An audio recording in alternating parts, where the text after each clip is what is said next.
არანაირი კავშირი რო არა გაქვს ოჯახთან.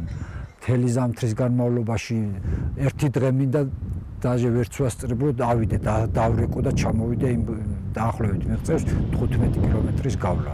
ქვევით მუცოში უნდა ჩავიდე და მუცოდან ზევით უნდა აყვე, მე ქედზე ავდივარ და აქ იწერს ყოფილა შემთხვევაში ჩავსულვარ და ვერც დამირეკე. არის შემთხვევა, როდესაც მიღება ქრება საერთოდ. მე აქ დავიბადე, გავიზარდე, მაგრამ უკვე ისეთი პირობებია, რომ წასვლაზე ვარ მეც აი მაგის გამო. ანუ დაიცალა რამდენიმე სოფელი მთლიანად და დაცლაზეა სხვა სოფლებიც. შატილს იქეთ არც ერთ სოფელში არ არის აბსოლუტურად სატელეფონო კავშირი.